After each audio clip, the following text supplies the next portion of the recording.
A Hora do Ungido, com o pastor Paulo Messias. Olá, meus amados irmãos e irmãs, a quem vos cumprimento com a graça e com a paz do Senhor Jesus. Eu sou o pastor Paulo Messias, da Igreja Videira de Canaã, Goiânia, Goiás, Brasil, para o mundo, chamado por Deus para pregar o Evangelho da Graça, para curar os enfermos, para libertar os cativos. Mas antes de orar com você, gostaria de compartilhar uma palavra de Deus que fala sobre Josué, o anúncio da travessia. Preste atenção.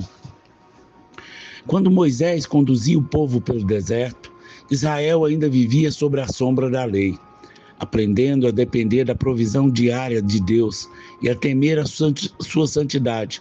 Moisés, como mediador da antiga aliança, trouxe a lei esculpida em tábuas de pedra, revelou a vontade divina, ensinou o povo como andar nos caminhos do Senhor. Contudo, a travessia do deserto, sob a sua liderança, simbolizava uma jornada de aprendizado e dependência, mas não de posse da promessa. A entrada na terra prometida, sob a liderança de Josué, marca um novo tempo para Israel. O nome Josué é Josué e Yeshua, essencial nessa tipologia, pois significa o Senhor. O Senhor é a salvação, apontando profeticamente para Jesus, Yeshua, que traria a salvação definitiva e uma nova aliança. Josué não apenas guiou Israel para a terra de Canaã, mas também capacitou a possuir a herança que Deus havia prometido. Enquanto Moisés conduzia o povo à beira da promessa, Josué fez entrar nela. Da mesma forma, a lei dada por Moisés serviu para revelar o pecado e a necessidade de redenção. Mas foi Jesus quem cumpriu a lei e introduziu o seu povo na realidade da graça. Primeira coisa que eu quero destacar, o anúncio do fim. Existem tantas coisas sobre as Escrituras que são imagens poderosas da nova aliança, que uma vez os nossos olhos se abrem, nossa maneira de ler a Bíblia muda completamente. Observe o que Paulo falou em 1 Coríntios, capítulo 10, verso 11. Essas coisas sobrevieram como exemplos e foram escritas para nossa advertência, e nós, os outros, sobre que os fins dos séculos têm chegado. E Paulo disse que, antes de tudo, é para a igreja do primeiro século, para a qual ele estava escrevendo. E ele estava dizendo a eles, não a nós, que tudo o que aconteceu com eles aconteceu como exemplo para aqueles que sobre quem o fim dos tempos havia chegado. Agora, vamos trabalhar com a imaginação. Imagine o desenho de dois círculos. A primeira representa a antiga aliança. O segundo teria uma pequena sobreposição para os dois círculos se cruzarem. Esse novo círculo representa a nova aliança, mas as partes que sobrepõem é a transição do final de uma era e início de uma nova era. Esse é o período de sobreposição. É surpreendente, um período de 40 anos. É o intervalo sobre o qual Jesus se referiu em Mateus 24, 34, quando ele disse, em verdade vos digo que não passará essa geração sem que tudo isso aconteça. Passará o céu e a terra, porém a minha palavra não passará. Ele estava falando sobre qual seria o sinal da sua vinda no final do mundo. Mas a história nos mostra que, coincidentemente, 40 anos após essa profecia de Jesus, todo o sistema religioso foi desmantelado. No ano 70 depois de Cristo, quando as tropas romanas do general Tito invadiram Jerusalém, destruíram o templo. Por isso, embora a nova aliança tenha começado após a morte e ressurreição do Senhor Jesus, houve um tempo de sobreposição de 40 anos, ou seja, o final do primeiro ciclo e o novo início do novo, conforme falamos, em que as duas alianças se conviveram. Portanto, da próxima vez que estiver ouvindo as Escrituras, considere o fato de que o Senhor pode estar falando sobre o fim do antigo pacto. E quando voltamos para o Antigo Testamento, vemos que, curiosamente, quando Jesus deu essa profecia, provavelmente por volta de 30 anos depois de Cristo, que teve o seu cumprimento 40 anos depois. Esse é o período de que os filhos de Israel tiveram no deserto, ilustrando a saída da antiga aliança sob a liderança de Moisés e a entrada da nova aliança sob a liderança de Josué. Com isso em mente, faz mais sentido quando nós lemos os versos de Josué. E sucedeu, depois da morte de Moisés, que o servo do Senhor, que este falou a Josué, filho de Num, servidor de Moisés, dizendo: Moisés, meu servo é morto, dispõe-te agora, passa esse Jordão, tu e todo esse povo, e a terra que eu dou aos seus filhos de Israel. Josué capítulo 1, verso 1 e 2. Então, ele estava anunciando: Moisés, meu servo está morto. Nessa nova era da aliança, não estamos mais sob Moisés. Moisés nos deu a lei, mas a graça e a verdade vieram por Cristo Jesus. Interessantemente, a palavra Josué é o nome hebraico de Jesus, Yeshua. Então Moisés os trouxe com uma vara. E Josué, o Yeshua, vai levá-los com um assento de misericórdia. Assim que o livro de Josué poderosamente retrata para mim, é que o Senhor os conduzirá como um propiciatório, através da arca da aliança nas costas do sacerdote, na travessia do Jordão. E hoje, a terra prometida para a qual estamos entrando não é mais apenas um pedaço de terra. Porém, de acordo com Hebreus 3, é o descanso da obra concluída de Jesus Cristo. Então, a nossa terra prometida está em Cristo. Há muitas promessas em Cristo que o Senhor espera que nós tomemos posse. Quando os filhos de Israel saíram do Egito, Moisés escreveu o livro de Êxodo, relatando a saída do Egito e a aliança no Sinai e a entrega da lei. O próximo livro que ele escreveu foi o livro de Levítico, com as leis sacerdotais e os rituais para a santidade e adoração. E tudo que Moisés recebeu no Monte Sinai era falado ao povo, mas inculcado diretamente nas crianças de Israel. Aqui está o que nós vamos fazer. Aqui está o que é exigido de você. Aqui está o que você se purifica e tudo mais que a lei exigia. O livro seguinte é o livro de Números. E lá está que eles se rebelaram contra Deus. Moisés enviou 12 espias à terra prometida. 10 deles voltam com relatório maligno dizendo: não podemos fazer isso. Há gigantes na terra. Nós não podemos herdar a terra que Deus nos disse. Nós somos como gafanhotos aos nossos próprios olhos. E por causa desse relatório, Deus falou: não vou permitir que entre na terra prometida, por causa da sua incredulidade. Então, são 40 anos nessa jornada pelo deserto, saindo do Egito em direção à terra prometida. E por causa da incredulidade deles, houve uma geração inteira que nasceu nesse deserto e nunca conheceu o cativeiro egípcio, mas que viveu sob o jugo da lei no deserto. E o que nós vemos é que quando a lei e as regras são ensinadas, o resultado é sempre descrença. Depois do livro de Números, vem o livro de Deuteronômio, que é a reafirmação da lei antes da terra prometida. Deuteronômio, do grego, segundo a lei, é um discurso de Moisés ao povo antes de entrar em Canaã. Ele reafirma e explica a lei dada anteriormente, mas com uma ênfase na obediência do coração e na relação entre Israel e Deus. Deuteronômio adapta e contextualiza muitas leis do Levítico para a nova realidade do povo que viveria em Canaã. Então, enquanto o Levítico enfatiza a lei externa escrita em pedra, Deuteronômio fala muito poderosamente da lei da nova aliança ou da lei do Espírito, que está escrita no nosso coração. Então, o que acontece é que essa lei é reiteradamente para nós. Uma geração a aguarda em seu coração. O que acontece em seguida é que Josué leva para a terra prometida. Entre com fé na terra prometida. Após as palavras de Moisés para o povo que guardasse os mandamentos do coração, Josué avisa o povo: prepare as suas provisões, pois em 3 dias atravessaremos o Jordão. Depois vemos também que os espias que ele enviou para a terra se esconderam por 3 dias na montanha. Quando eu vejo 3 na Escritura, somente ele remete à morte, o sepultamento e ressurreição de Cristo.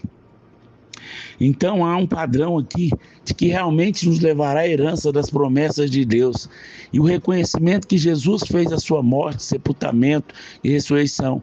E assim, nesse reconhecimento da morte, sepultamento e ressurreição de Cristo, não se cria incredulidade em nós, mas começa a criar fé em nosso coração. O livro de Josué é um livro de fé, que nos mostra os padrões do novo pacto, onde Jesus é um sacerdote melhor, onde temos um templo melhor, uma aliança melhor. Essas coisas todas estão sendo ditas para criar fé em nós. Então, o livro de Josué é um livro que fala de travessia. Eles estão se preparando para fazer a transição de uma antiga aliança para uma nova aliança.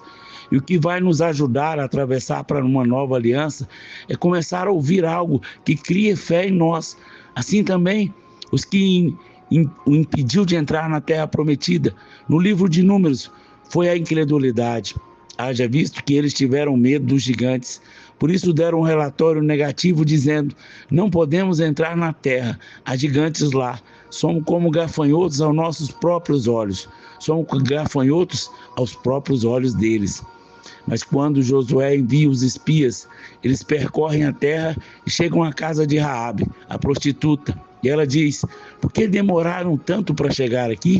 Porque ouvimos o que Deus fez por vocês no Egito. Ouvimos há 40 anos, ouvimos o que Deus fez por você no Egito. Ouvimos o que Ele fez por você, levando até a terra prometida. E quando ouvimos tudo isso, nosso coração já derreteram. Sabíamos que estávamos derrotados e nós estávamos esperando, estivemos sentados aqui, derrotados, esperando você chegar. Ou seja, havia mais fé no Deus de Israel, no coração dos moradores de Jericó, do que no relatório dos 10 espias enviados anteriormente por Moisés. Se a palavra que você fala não produz fé no coração daqueles que ouvem, essa palavra é incapaz de levar os que ouvem à terra prometida. A mensagem da nova aliança é uma mensagem que produz fé nos corações. Se nós pregamos ou o que ouvimos nos levar a ter medo, não podemos fazer a travessia. Estamos fadados a morrer no deserto. Por isso, mais do que nunca, precisamos ouvir palavras que nos levem a entrar naquilo que Deus prometeu há anos. Há muitas promessas na Bíblia feitas acerca da sua vida, da sua família, da sua saúde, das suas finanças. Você precisa chegar ao ponto de dizer: eu posso entrar nessa terra. Foi essa fé que sustentou Caleb até a idade de 80 anos. Quando ele chegou à terra para Josué, ele disse: quando espiamos essa terra pela primeira vez, eu sabia que Deus queria nos dar. E naquela época, eu vi uma montanha onde moravam 2 gigantes. Naquela época, eu tinha 40 anos. Eu era forte o suficiente. Eu acredito que poderia ter matado aqueles gigantes. Mas agora eu tenho 80 anos de idade, mas acredito que Deus quer me dar as promessas. E ele disse: eu vou pegar isso, para que não entre em lugar pequeno aos 80 anos. Vou expulsar aqueles 2 gigantes e assumir o lugar que Deus me havia prometido. Meu objetivo, através dessa mensagem, é gerar fé, para que há algo dentro de você que você diga: Deus quer me dar o fruto da terra.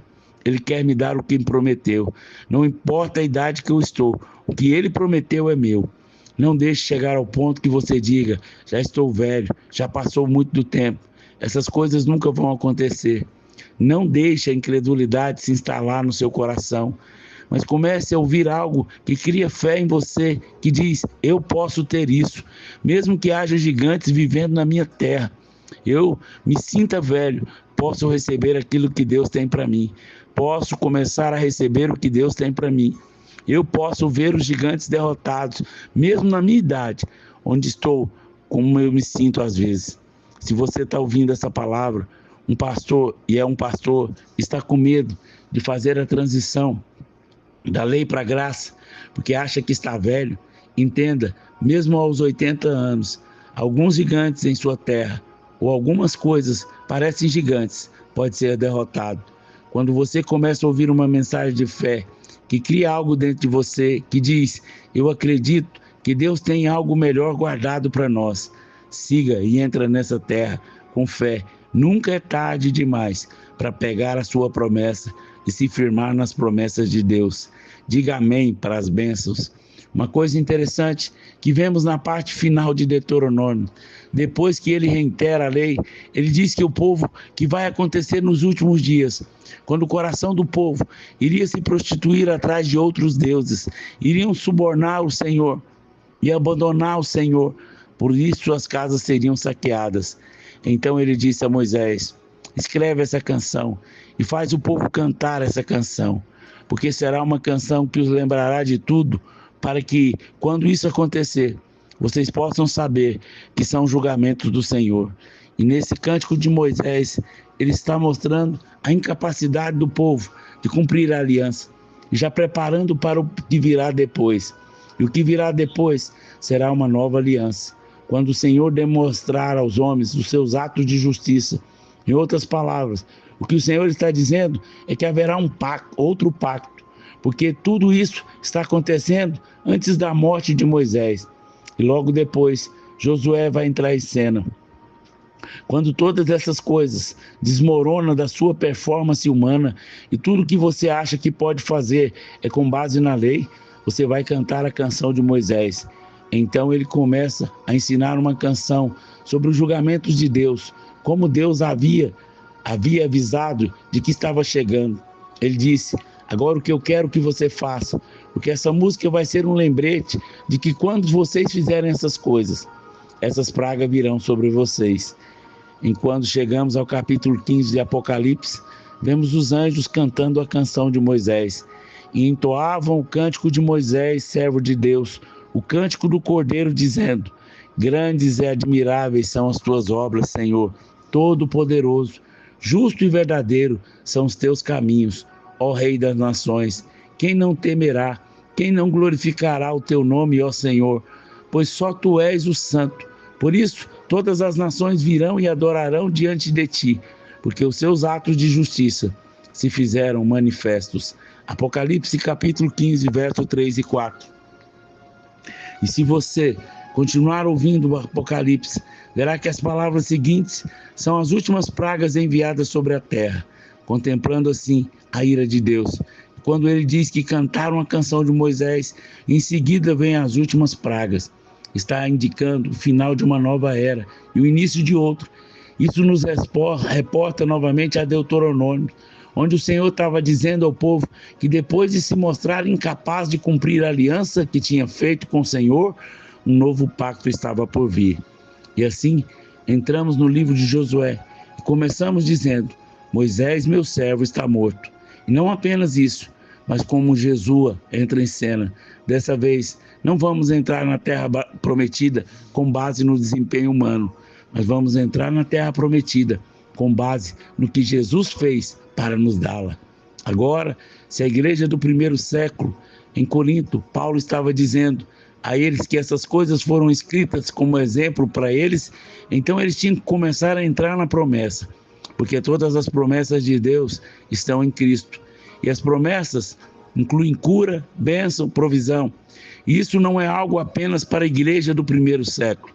Isso é algo contínuo para nós que caminhamos na fé e dizemos: essa é a minha montanha, essa é a minha promessa.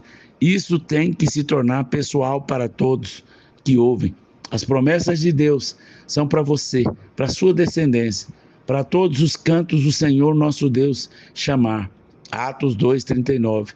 Então, há uma bênção contínua do Senhor para nós recebermos, mas infelizmente, muitas pessoas não pisam na promessa e vivem como estranhos na terra da promessa. Em vez de se apropriar dos 3 dias e 3 noites da morte, sepultamento e ressurreição de Cristo. Essa é uma promessa que Deus fez para você. Então, você precisa se firmar nela, se apropriar em fé. Pois quando você toma posse do que Deus falou, mesmo que haja uma catástrofe acontecendo, você e a sua família serão abençoados, porque todas as suas promessas de Deus, você tem sim e o amém. E por falar em amém, deixa eu voltar de novo para Deuteronômio, quando Moisés profere as maldições do capítulo 27, as pessoas invocam as maldições da aliança sobre si, mesmo dizendo amém após cada maldição. Isso é que é tão incrível, para mim. Eles diriam: e a tua maldição será se moveres os limites do teu próximo. E o povo diz amém. E és amaldiçoado se fizeres isso. E o povo diz amém. Mas quando chegam em Deuteronômio 28, é pronunciada a bênção da aliança. Eu te abençoarei na cidade, te abençoarei no campo, te abençoarei o teu gado, abençoarei os teus filhos, abençoarei o teu dinheiro. Em outras palavras, Deus começa a conceder a bênção a eles da aliança.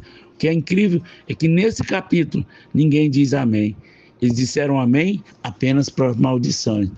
Por isso, quando chegamos no livro de Apocalipse 3, verso 14, Jesus se apresenta à igreja de Laodiceia como o nome do amém. O anjo da igreja em Laodiceia escreve: essas coisas diz o amém, a testemunha fiel e verdadeira, o princípio da criação de Deus. O que ele estava dizendo é: eu sou o amém e as maldições finais. Em outras palavras, tomei todas as maldições da lei para redimir. O que as pessoas não entendem é que parte da redenção delas serem redimidas da maldição da lei. Ele se tornou maldição por nós, então ele se tornou o amém. Ele foi o fim de todas as maldições do pacto. A ele sim, agora o começo da criação de Deus, o começo de um novo homem criado. Ele é o princípio disso, para que todos em Cristo agora, todas as promessas de Deus, sejam sim e amém. Não é uma coincidência que o último verso de Malaquias diz: eu virei e ferirei a terra com maldição. A última palavra da antiga aliança é maldição. E o último verso de Apocalipse, fechando o Novo Testamento, ele diz: e a graça do nosso Senhor Jesus Cristo estejam com todos vocês. Amém. Finalmente, alguém diz amém para a bênção. Eu acho que as pessoas têm dificuldade de dizer amém para a bênção, mas em Cristo todas as promessas de Deus são sim. E precisamos dizer sim. Amém nos faz apropriar, firmar nas promessas de Deus. Algumas coisas que Deus prometeu a você, percorra a Bíblia, anote as promessas, torne-as pessoais para você, firme nas promessas de Deus, como se estivesse em cima de uma pedra. Deus não é homem para que minta, nem filho do homem para que se arrependa. Coloque os seus pés sobre isso e diga: essa é a minha montanha, essa é a minha promessa, e eu vou dizer amém, porque eu estou em Cristo. Aleluia. Pai, eu oro por todas as pessoas que estão me ouvindo através dessa mensagem, porque a palavra de Deus é a verdade. Que eles tenham entendimento, revelação, derrama no seu coração paz, alegria, que haja o cumprimento da tua promessa, em nome de Jesus. Amém, amém e amém. Se você foi abençoado com essa mensagem, comente aí no nosso canal, nos ajude a divulgar, para que as pessoas tenham revelação, e nós estamos na nova aliança. Amém? Se você foi abençoado, deseja ser um semeador do nosso ministério, aí tem o número do Pix, que você pode fazer uma oferta generosa, nos ajudando a pregar o Evangelho. Através da sua oferta, vamos levar pessoas a ter um encontro com o Senhor, assim como também vamos ofertar cestas básicas para aqueles que nada têm. Nos ajude, seja um semeador e tenha uma colheita sobrenatural. Deus não fica devendo nada para ninguém. Ele vai multiplicar a sua sementeira. Amém?